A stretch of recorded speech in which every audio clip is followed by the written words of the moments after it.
Welcome to the Deep Dive. Here, we take the sources you provide and, well, we dive deep, pulling out the essential info you need, quickly. That's right. And today, our focus is squarely on chronic pancreatitis, using a set of revision notes someone sent in. Exactly. So maybe you're prepping for an exam, need a quick update for work, or perhaps you're just curious about how the body works, or sometimes doesn't work so well. Our goal is to give you a solid, but, manageable understanding of what can be a pretty tough condition. We'll be covering quite a bit: the definition, what causes it, the risk factors. How it actually develops inside the pancreas, how doctors diagnose it, manage it, and importantly, the potential complications down the line. It's definitely a challenging condition, no doubt about it. But stick with us, we'll piece the picture together. Okay, so starting right at the beginning, pancreatitis. It's inflammation, right, of the pancreas. Yeah, that organ kind of tucked away, doing vital work with digestive enzymes and insulin. Yeah, absolutely. Those enzymes are like little helpers breaking down food, and insulin handles your blood sugar. Crucial stuff. So what makes chronic pancreatitis different from just, a one-off acute attack? Well, the key word is chronic. It means the inflammation sticks around, it's long-term. And this isn't just temporary irritation, it leads to permanent damage. Permanent damage, meaning the pancreas gradually stops working properly. Exactly. Loss of function. This often means people need to take digestive enzyme supplements for life sometimes. Wow. And maybe even surgery. Surgery can definitely be on the cards in some cases, yeah. Okay. And the notes mention some triggers straight away, things like heavy drinking. Alcohol is a big one, yes. Also autoimmune problems where the body attacks itself. And genetic factors, too, like cystic fibrosis. That's right. Cystic fibrosis is mentioned. It really seems like pinning down chronic pancreatitis can be quite the diagnostic journey. A real medical detective story, as you say. It really can be. Diagnosis isn't always simple, and managing it has its challenges. And the link between an acute episode and developing the chronic form, well, it's not always clear-cut. So you don't always get acute attacks first. Not necessarily. Sometimes chronic pancreatitis just kind of develops more sneakily without that obvious history. And the notes pointed out something quite striking about diagnosis time. Ah, yes, the calcification. Those little calcium deposits in the pancreas. Yeah. A real sign of long-term damage. They might not even show up on scans for how long? 5 to 10 years, sometimes even longer, after symptoms have already started. Think about that delay in getting a clear picture. That's a huge lag. Okay, let's really get into the why. The etiology section in these notes seems pretty thorough. It is. And it's important to remember, some things cause acute pancreatitis. Yeah. But if those triggers keep happening or the damage is ongoing, that's what can lead to the chronic state. Right. Makes sense. So the general list includes... Well, the big two are often gallstones and alcohol abuse. Yeah. But also certain medications, high triglycerides, that's fat in the blood. Yeah. Infections, those autoimmune disorders, again, genetic factors, and even, physical issues with the pancreas or its ducts. And drilling down specifically into chronic pancreatitis, what else is listed? Beyond those, the notes mention biliary tract disease problems with the bile ducts. Also, iatrogenic factors. Iatrogenic, meaning caused by medical treatment. Exactly. The example given is ERCP, that scope procedure used to look at the bile and pancreatic ducts. It can sometimes, unfortunately, trigger pancreatitis. Okay. What else? Metabolic disorders pop up again, like high triglycerides or high calcium levels.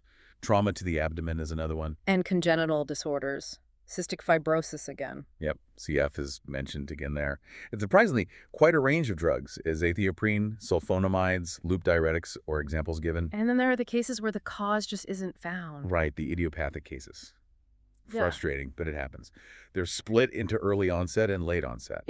And finally, abdominal radiotherapy is on the list, too. It's a really diverse group of potential causes. It shows how many ways the pancreas can be, well, upset long-term. It really does.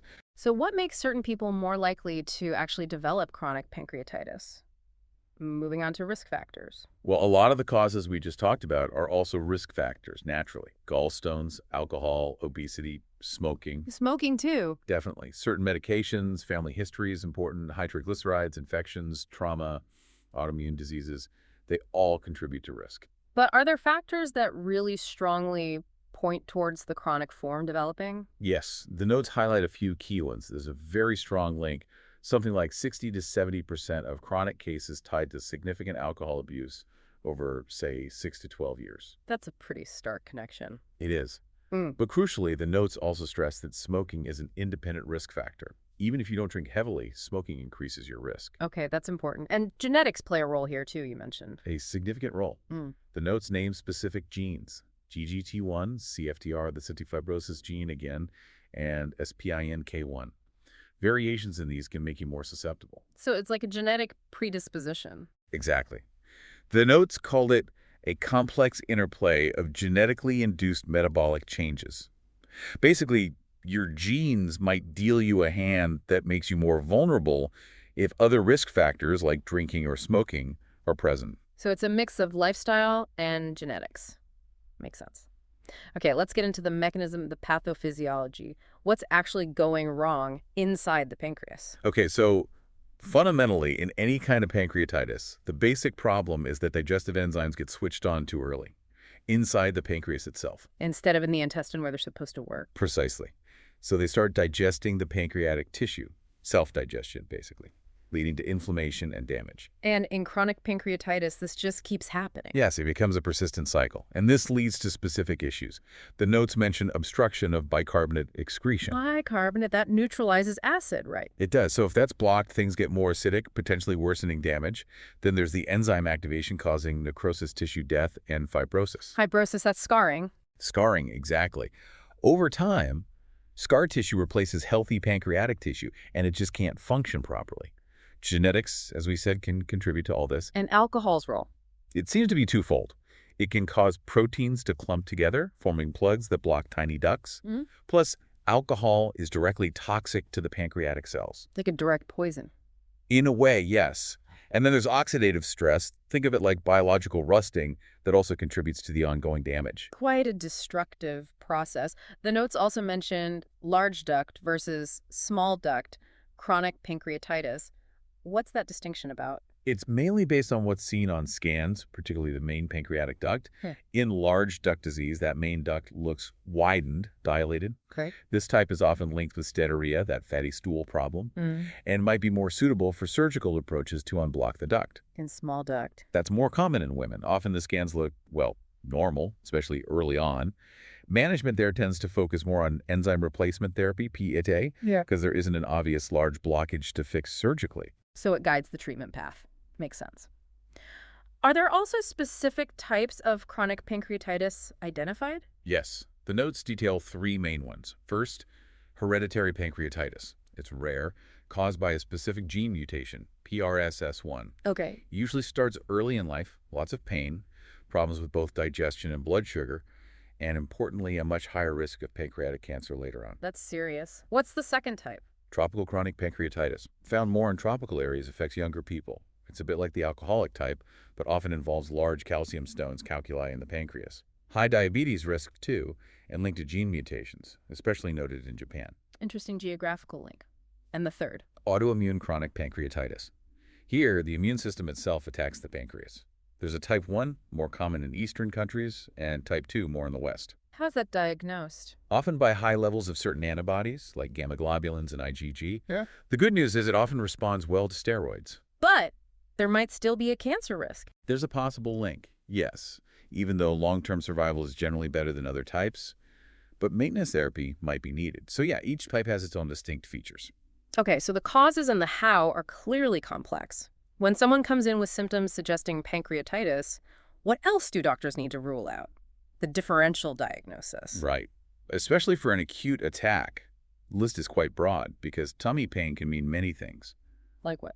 Well, common things like gastroenteritis, stomach ulcers, gallbladder inflammation, cholecystitis, but also more serious stuff like acute hepatitis or even a leaking abdominal aortic aneurysm. Wow, okay. And sometimes the cause isn't even in the abdomen. A heart attack or pneumonia can sometimes present with abdominal pain.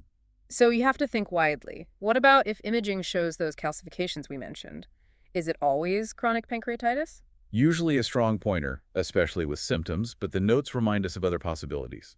Severe protein malnutrition can sometimes cause it. Yeah. And hereditary pancreatitis, which is a type of chronic pancreatitis anyway. And hypoparathyroidism, overactive parathyroid glands leading to high calcium, which can deposit in the pancreas. Good to keep those in mind. Now, how common is this condition? The epidemiology? The notes give UK figures. Incidence, new cases per year, is roughly 15 to 30 per 100,000 people. And that affects men and women equally. Overall pancreatitis incidence, yes, roughly equal. And it tends to hit middle-aged and older folks, average age around 40 for diagnosis. But what about chronic pancreatitis prevalence? How many people are living with it? That's lower, around 3 per 100,000 in the UK. But, the notes say prevalence is increasing. Increasing. Why? It's thought to be linked mainly to rising alcohol consumption levels. And for established chronic pancreatitis, the male-to-female ratio is more like 4 to 1. Ah, so chronic affects men more. Seems so, yeah. And the average age of onset is still around that 40 mark. Okay, that frames the problem. Yeah. So what are the classic signs and symptoms, the clinical features someone might present with? The absolute hallmark symptom is usually severe abdominal pain. Typically upper abdomen, often boring right through to the back. It can be relentless, really impacting quality of life. That sounds awful. What else? Nausea, vomiting are common too. Loss of appetite is a big one. And then as the pancreas fails, you get signs of exocrine insufficiency. Which means? Malabsorption. The body just can't digest food properly. So weight loss without trying, diarrhea, and that classic statorrhea. Statorrhea, remind me. Those pale, loose, really foul-smelling stools. It's undigested fat, basically. Protein deficiency can also happen over time. And the endocrine side, the insulin. Yeah, eventually the insulin-producing cells get damaged too, leading to diabetes mellitus.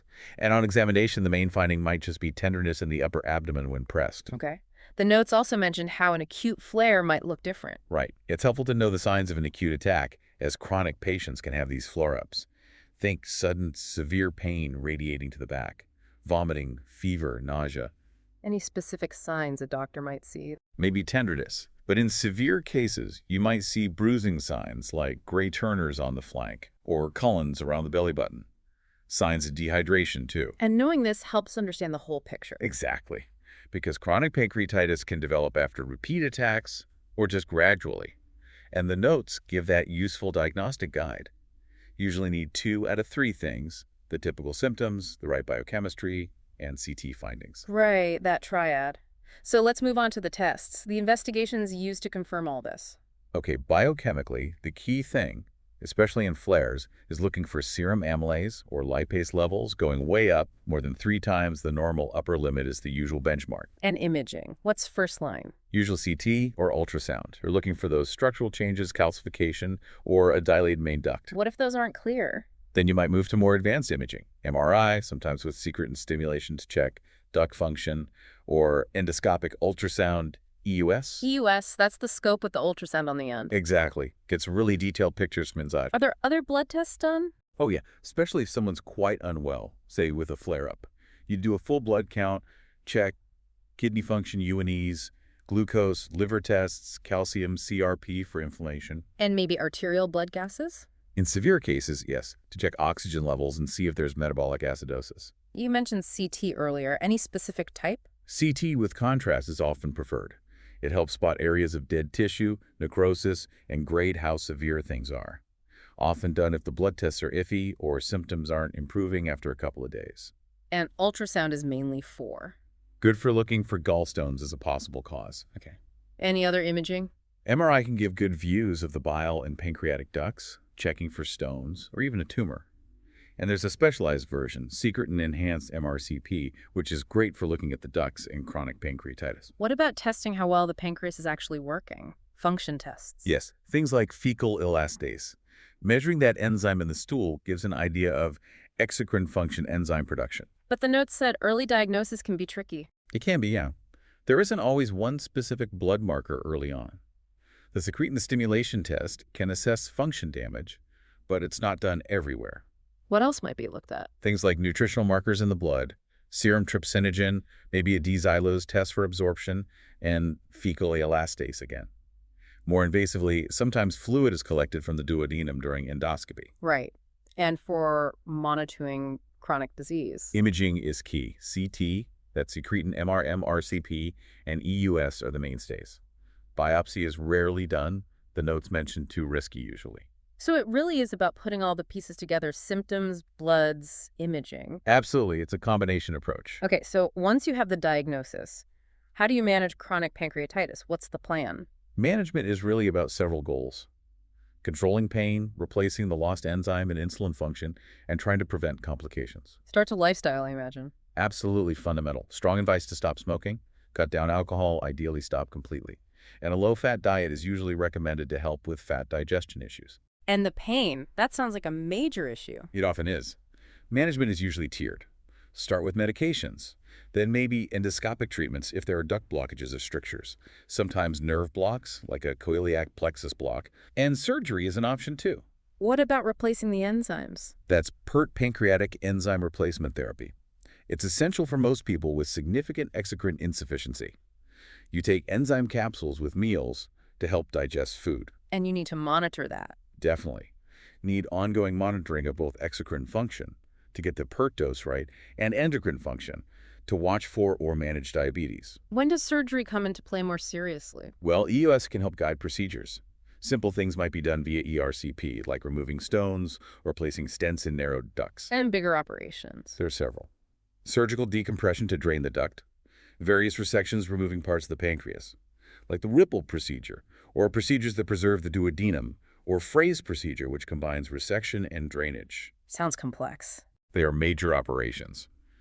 And in really severe intractable pain cases, sometimes the whole pancreas is removed, total pancreatectomy. But then you definitely have diabetes and digestive issues. Yes, but sometimes they could do an autologous islet cell transplant at the same time. Take the patient's own insulin-producing cells before removing the pancreas and transplant them to the liver. To try and preserve some insulin function. Exactly. It's an attempt to manage pain and maintain insulin independence, but it's a very specialized procedure. Any newer approaches mentioned? The notes briefly mention emerging things for pain, like radiofrequency treatment and spinal cord stimulation. So it's a real multi-pronged attack. Lifestyle, pain control, peer, maybe endoscopy or surgery, and these newer therapies. That sums it up well. It has to be tailored to the individual. Given all that, what's the long-term outlook, the prognosis? Well, it's a serious condition. It's definitely linked to increased mortality and morbidity. Things like continuing to smoke or drink or having advanced liver disease make the prognosis worse. Are there survival statistics? The notes give some figures. About 70% 10-year survival rate, dropping to maybe 45% at 20 years. So quite significant long-term impact. Yeah, those are sobering numbers. And what about specific complications that can develop along the way? Quite a few potential ones.